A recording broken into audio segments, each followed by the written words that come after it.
Halo pemirsa Sinpo TV dimanapun Anda berada. Jumpa lagi dengan saya Patricia Andreas dalam program yang akan membahas beragam motivasi dan juga inspirasi bersama para inspirator yang handal dan juga profesional. Inilah Inspiragas, inspirasi tanpa batas. 30 menit ke depan kita akan membahas banyak sekali motivasi dan juga inspirasi yang pastinya bermanfaat untuk kita semuanya. Dan di episode kali ini pemirsa, kita akan membahas topik yang sangat menarik, yaitu sindiran digital pada anak. Nah, di studio Sinpo TV pemirsa sudah hadir nih pembicara inspirator yang luar biasa. Beliau merupakan Children Development Expert. Nah, langsung saja, inilah Coach Melky Thalib. Baik Coach Melky. Halo Petris, apa kabar? Baik, apa kabar Coach Melky? Sehat luar biasa. Luar biasa ya Coach, hari ini luar biasa kita akan membahas tentang sindiran digital pada anak. Menarik sekali ya, dimana era sekarang era digital. Namun sebelum kita membahas lebih lanjut tentang sindiran seperti apa, saya mau tahu nih, kesibukan Coach Melky sekarang apa sih Coach? Ya, jadi saat ini sibuk banget iya, enggak juga iya gitu ya. Tapi kesibukan adalah pastinya ya. Jadi saat ini tetap pelatihan public speaking anak-anak.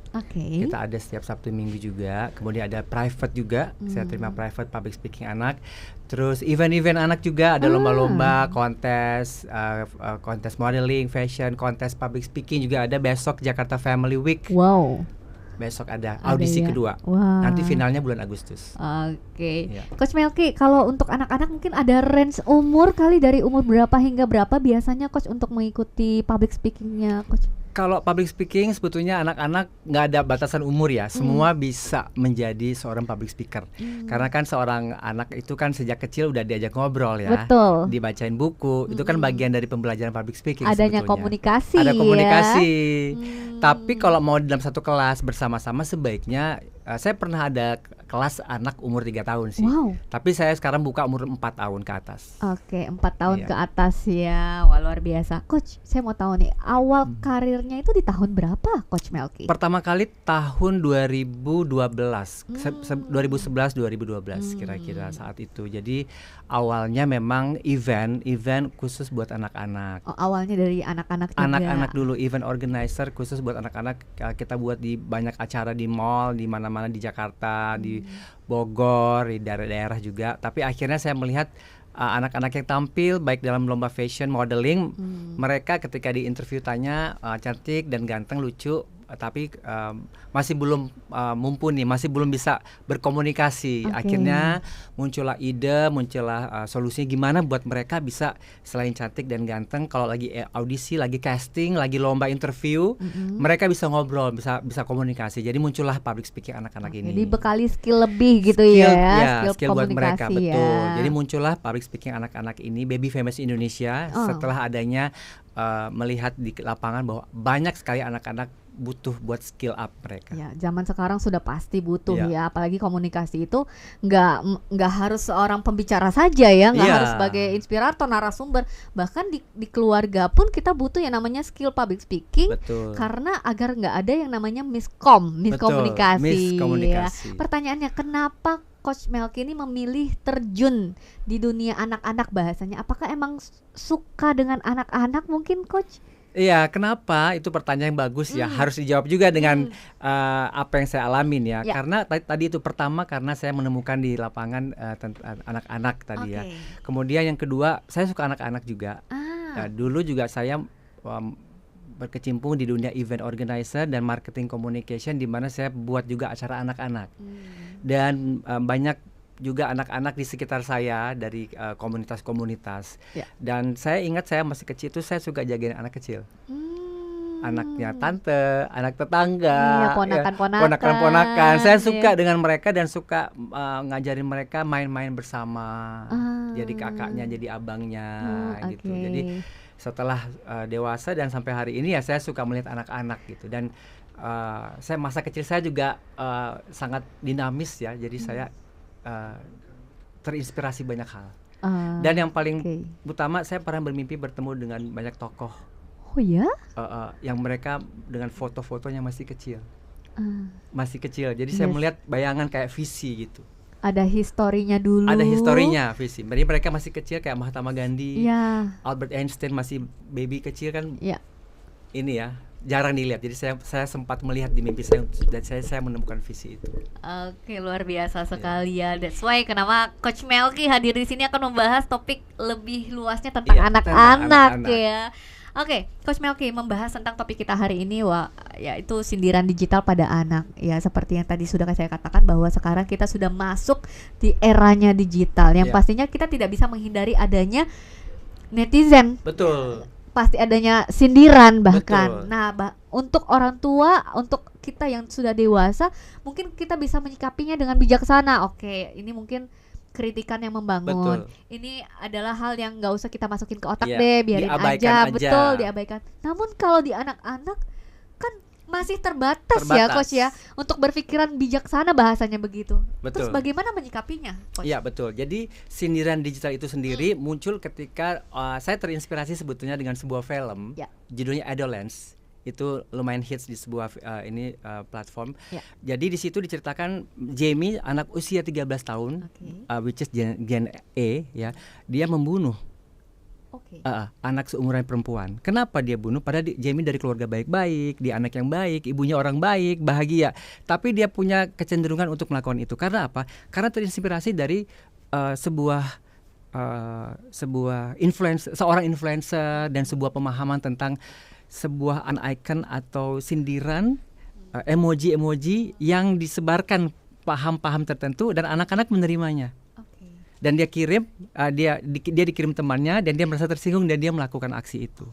Itu film itu menceritakan, dia terinspirasi itu.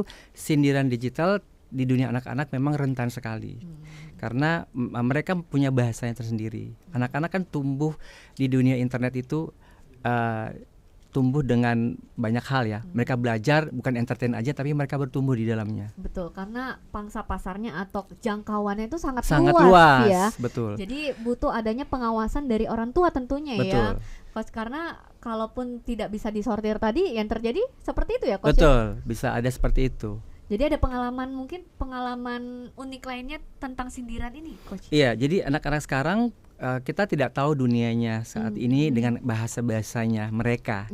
Jadi orang tua perlu update yang saat ini terjadi gitu. Misalnya mereka ada teman atau teman sekolah yang nyindir mereka, membuli tentang fisik atau orang tua, keluarga atau apapun, kita harus tetap cepat mendeteksi karena akan mempengaruhi rasa percaya diri anak kan.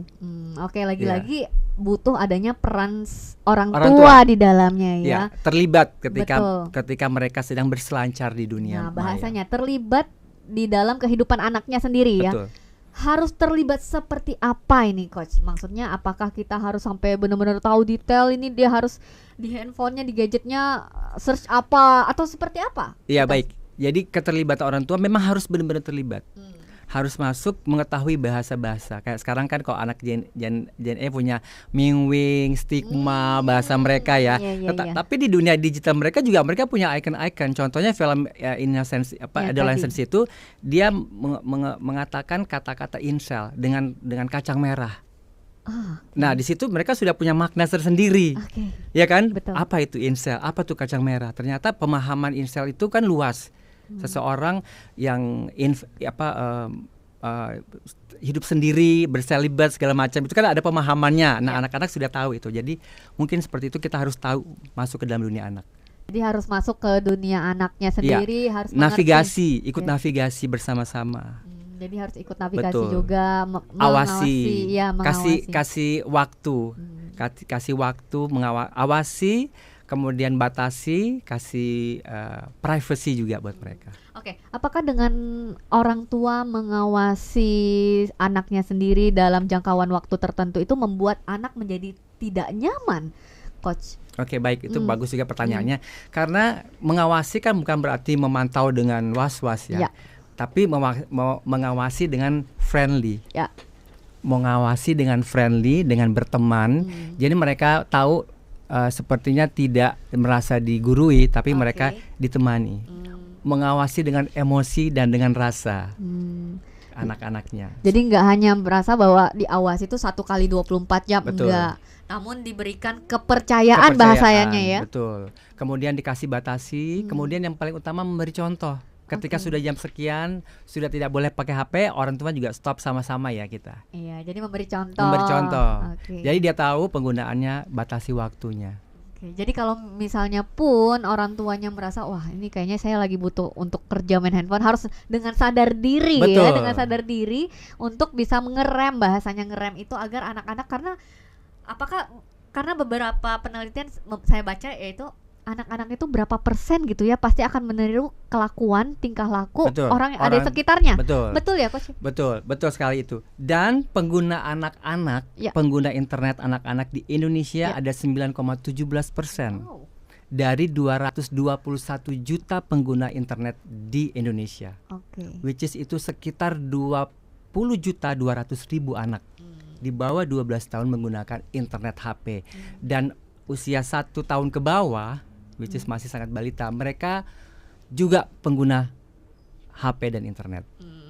Oke. Dan gini, menarik, penggunaan handphone atau gadget atau internet sendiri, apakah sebenarnya sebagai anak POV-nya ada batasan nggak Coach untuk mulai memegang gadget, mulai mengakses internet? Apakah ada batasan? Oh itu harus mulai dari sekolah atau bahkan sejak dini? It's okay, nggak apa-apa agar bahasanya nggak ketinggalan tren gitu. Pandangannya Coach Melky gimana? Saya sempat lihat juga ngecek bahwa sebetulnya UNICEF PBB juga sudah mengatur 1 hari itu screen time namanya, 1 jam untuk usia di bawah 1 tahun, termasuk TV dan screen HP. Handphone. Usia 3 sampai 4 ya kalau nggak salah itu 2 jam sehari termasuk TV dan HP. Jadi ada waktunya. Tapi di Indonesia belum begitu diterapkan sekali. Masing-masing keluarga punya peraturan tersendiri. Tapi yang sangat disayangkan kalau mereka terus-terusan. Ya jadi misalnya Sabtu Minggu aja pakai boleh, atau sehari 1 jam atau 30 menit. Jadi belum ada waktu yang benar-benar fit untuk ya, itu. Yang fix gitu yang ya. Fix. Oke, membahas tentang sindiran digital pada anak. Mungkin kita melihat POV-nya tidak hanya dari anak, mungkin dari orang tua juga. Apakah orang tua juga butuh yang namanya ilmu parenting, Coach? Namun jangan dijawab dulu ya. Silakan dijawab setelah pesan-pesan ini ya Coach ya. Kita harus rest jenak. Untuk itu pemirsa Simpo TV dimanapun Anda berada, tetaplah bersama kami di Inspiracast. Inspirasi tanpa batas.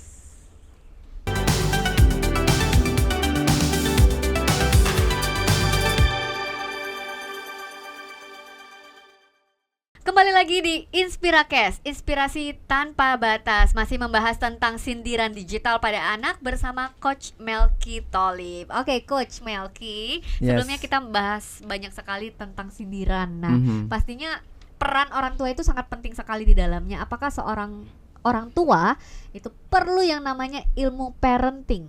Betul sekali, parenting digital ya. Yes. Ya, mungkin parenting digital penting sekali dan perlunya kontrol dari orang tua. Jadi saya membuat 4 kontrol untuk parenting digital. Pertama, kontrol emosi. Jadi orang tua perlu mengontrol emosinya, tidak merendahkan anak, tidak mengecilkan anak, supaya dia pede di dunia maya dia percaya diri, kemudian di dunia nyata juga percaya diri. Sehingga ketika dia masuk sindiran digital di dunia maya, dia sudah tahu menjawabnya karena dia pede. Gitu. Kemudian ada kontrol lagi, kontrol kesempatan, kasih anak kesempatan untuk berbicara pendapat. Kemudian kontrol pujian, jangan terlalu banyak pujian anak-anak, kalau pujian tepat membawa manfaat gitu ya. Kemudian kontrol digital tadi ini, jadi diawasi, di navigasi, ditemani, dikasih batasi waktu. Kemudian yang penting adalah mereka itu kontrol digital, validasi ketika sudah terjadi bully. Kemudian di capture, jangan lupa di foto buktinya, pelakunya, dan dilaporkan polisi. Dan itu sangat serius sekali ya. Kalau sudah, ini kan ada yang sebelum dan sesudah kan. Sebelum kan navigasi ditemani. Ini sesudah kalau udah ketahuan bully, udah jadi korban, cepat dibuat laporan, dibuat capture buktinya, minta dukungan support, dan jangan lupa ikut kelas public speaking anak. Sama Coach Melky di Baby Famous Indonesia.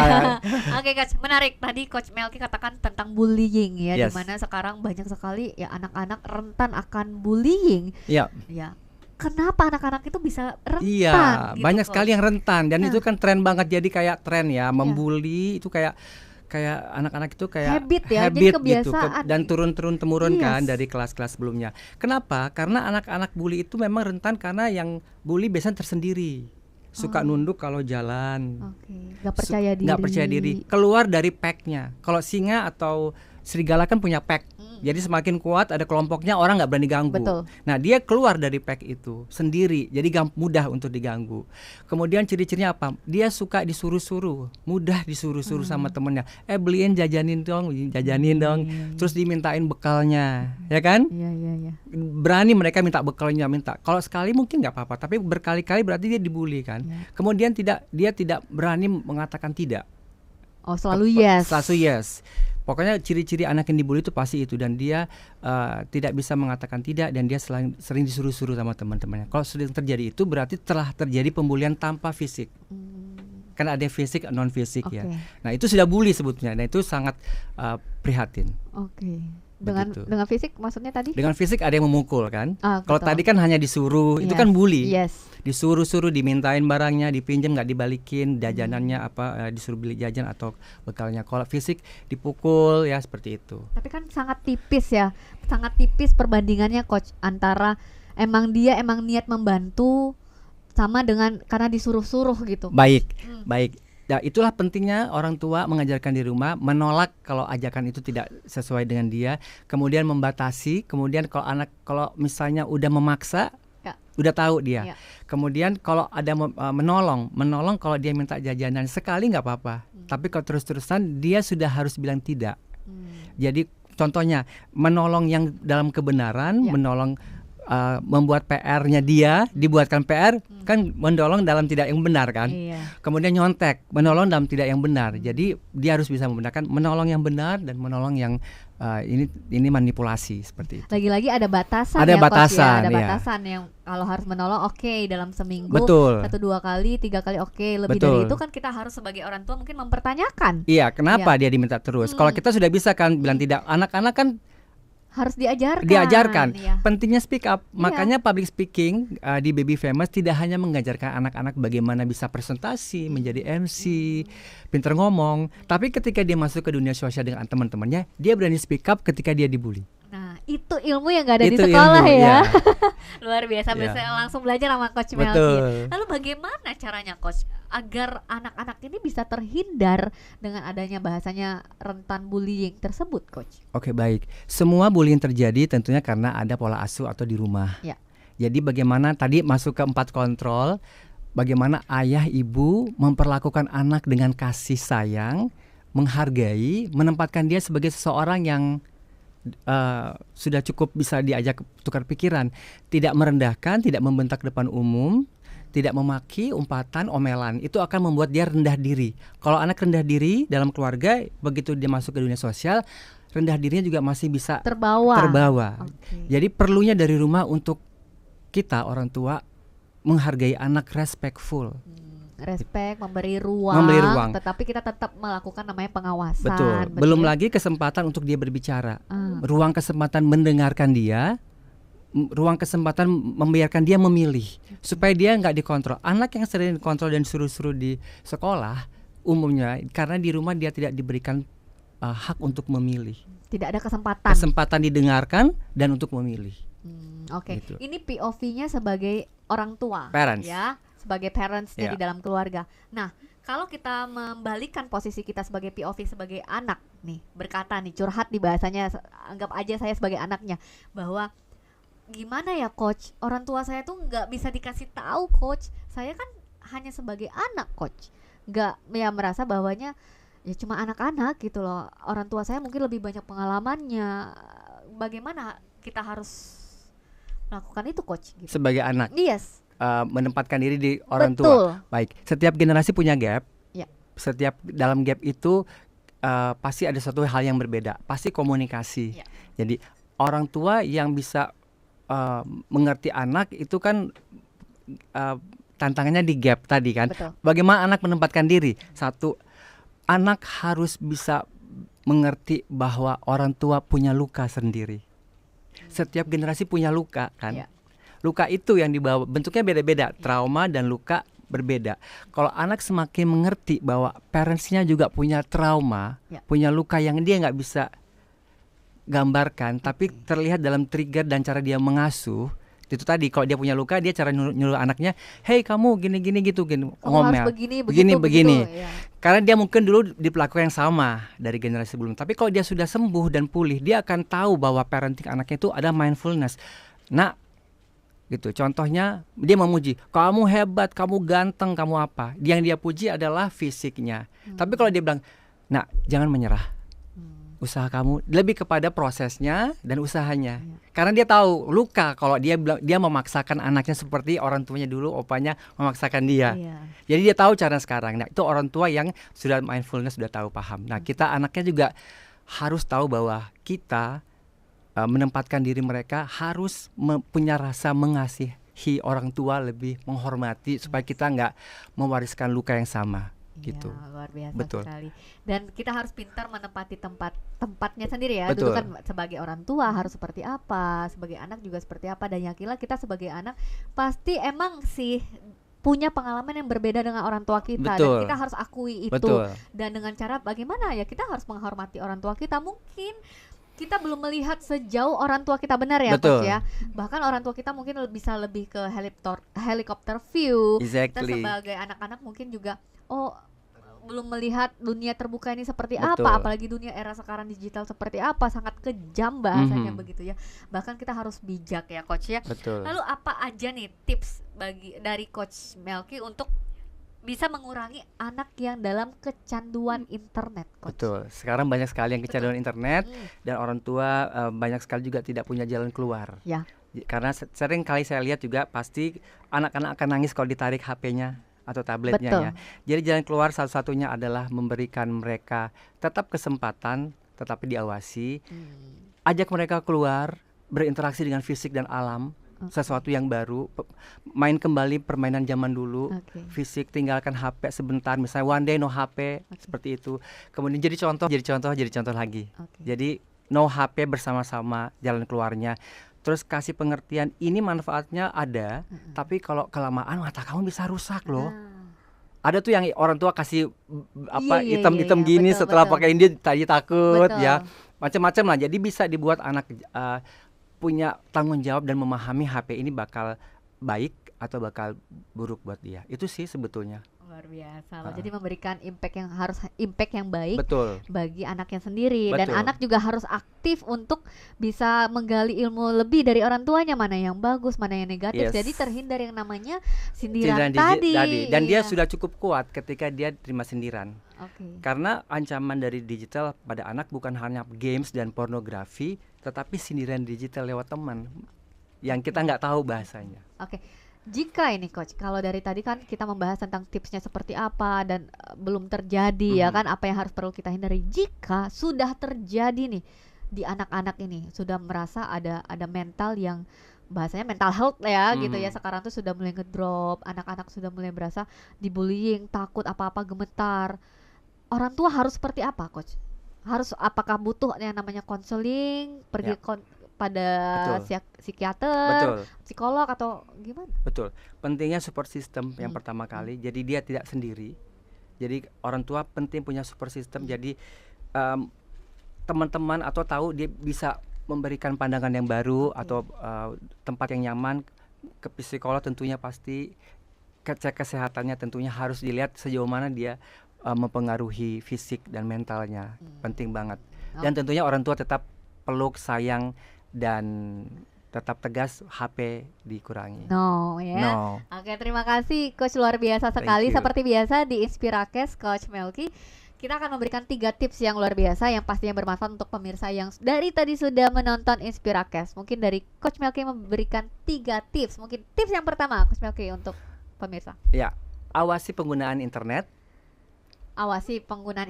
Yang tips kedua, navigasi penggunaan internet pada anak. Yang ketiga, dan jangan lupa juga privacy. Privacy. Wow, luar biasa sekali. Saya boleh dengarkan quotes of the day-nya dari Coach Melky untuk pemirsa yang ada di rumah. Silakan, Coach. Berbicara kepada anak itu punya kuasa, Untuk itu pakailah rasa. Pakai rasa, pakai hati. Wow. Ya, karena public speaking, berbicara punya kuasa, pakailah rasa. Keren sekali, Coach Melky. Terima kasih untuk inspirasinya hari ini. Insight-insight yang luar biasa ya, memberikan pola pikir yang baru lagi ya untuk pemirsa yang ada di rumah. Terima kasih Coach Melky sudah hadir di Sinpo TV. Thank you Patricia, thank you Sinpo TV. Demikianlah program Inspirakes hari ini, inspirasi tanpa batas. Selalu saksikan program Inspirakes, dan saya Patricia Andreas pamit undur diri. Sampai jumpa dan salam inspirasi.